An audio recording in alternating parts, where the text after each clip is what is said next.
Благодарам за исцрпниот, содржаен и аргументиран одговор, каков што очекував предолго време, а тоа е одговор во кој истовремено говориме и за раст, но и за развој на туризмот.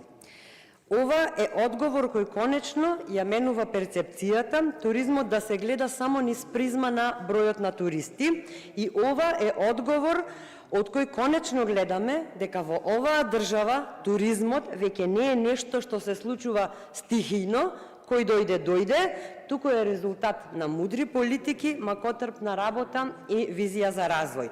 До 2024 година ние со авантурата наречена македонски патишта се тешевме со една стара поговорка која веројатно е од времето кога се создавал светот, а која гласеше: најлошите патишта водат до најубавите дестинации. Тоа никако не можеме да се сложиме, бидејќи ниту еден турист не би дошол во држава во која тешко се стигнува, ниту пак ќе се врати доколку патната и транспортната поврзаност не се на задоволително ниво.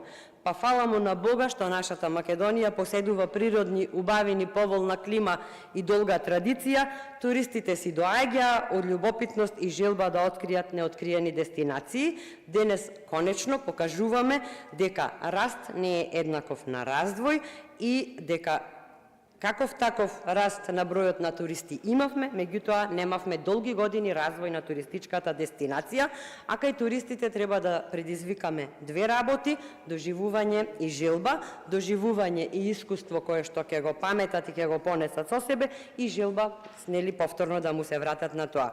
Среќна сум што туризмот денес е резултат на работа, лобирање на секој чекор, агресивна промоција на Македонија во светот, како и институционални реформски и организацијски мерки за создавање на функционален и ефикасен систем кој ќе одговори на потребите на туристичката индустрија. Ова значи посветена работа, визија и конкретни чекори за вистински туристички раст и развој на Македонија. Сметам дека е особено важно што денес не говориме за туризмот изолирано како сектор кој сам по себе треба да носи резултати, туку како дел од една поширока развојна политика на државата. Убедена сум дека ефектите од овие политики допрва ќе се чувствуваат преку уште поголем број на туристи, подолг престој на туристите во нашата држава, повисока потрошувачка и поголеми приходи во туристичкиот сектор. Задоволна сум од одговорот што го добив и од насоката во која што се движат досегашните политики. Ви благодарам.